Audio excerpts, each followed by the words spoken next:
Game of the year. Last one, baby.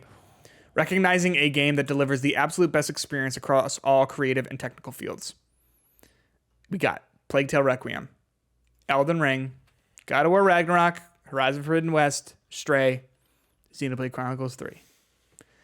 The answer with a bullet for me is Xenoblade Chronicles 3. out of these 6 games, Xenoblade Chronicles 3. I wept. A video game. Quietly, because Elena was asleep. But I'm like, at the very end of this game. It's actually sadder, to quietly, because if she wakes up and she sees you doing that, that would be more of a conversation. Yeah, I would just have crying. No explanation. Yeah. Just be like, Your face I is can't lit up explain from this. the little switch.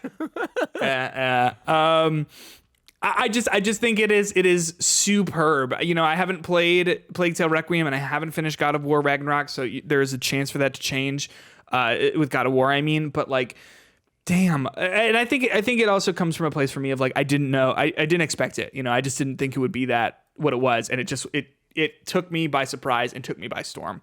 That said, I think my predicted pick, it's tough. It's between Elden Ring and God of War. I think I'm going to say.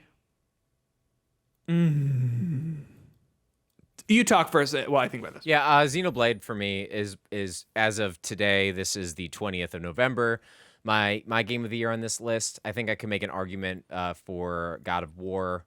Hard for me to make a argument for Horizon over it. So really, it comes down to God of War and Xenoblade for me. I think Xenoblade is the one right now that really hit on all levels. I have not beat God of War yet, so I think that is part of it. Looking at this, if I'm going to make a prediction between Elden Ring and God of War, I think that's hard.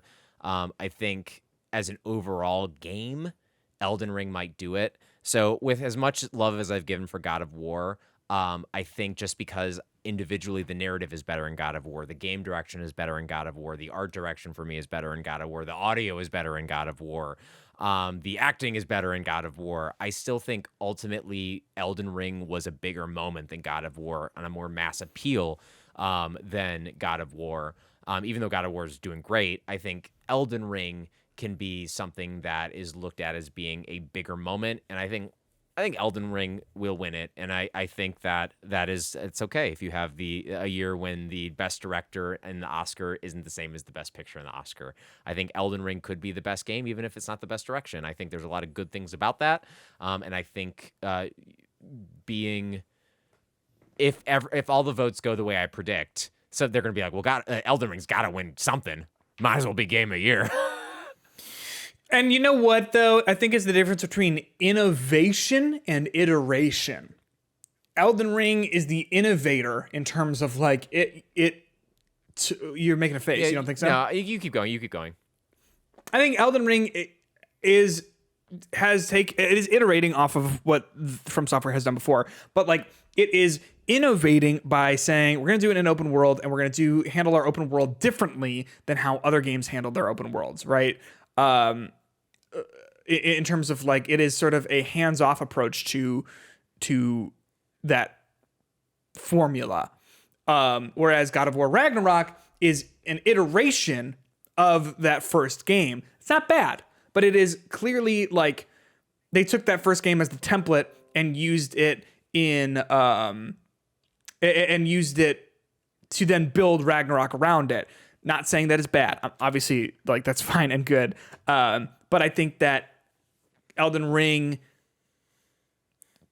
took a big leap forward and God of War took a step. Does that make sense? Oh, I agree with you specifically about the God of War side of things because it's standing on the shoulders of giants.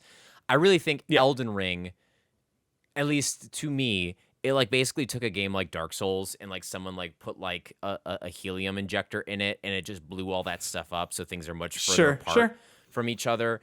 And like a lot of the stuff that people like about Elden Ring is in a Souls game, with the exception of the fact that there's so much more to do in Elden Ring. And there are so many more corners that you can go because it is so much more open. It's just a much denser version of a Souls game in a bigger world, which is impressive.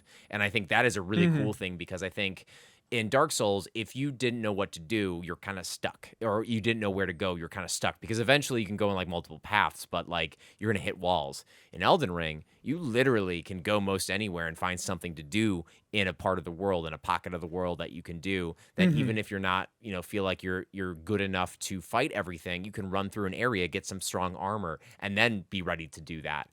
So I think that is how the bigger world has kind of, I guess, changed the gameplay, but I don't necessarily think the game is anything different than what other ones was. I think just that simple, big open world, go wherever you want, is enough to make it something that is a more mainstream game, and people it's odd. Okay, this is going to be weird considering it's oddly more accessible than a Souls game. No, I know what you mean. So, I agree with it almost, except I think like it's still standing on the shoulders of the games that came before it, and then throwing Breath of the Wild into it. Not to be like saying this is a Breath of the Wild game, but there's definitely influences from a game like Breath of the Wild with its open world.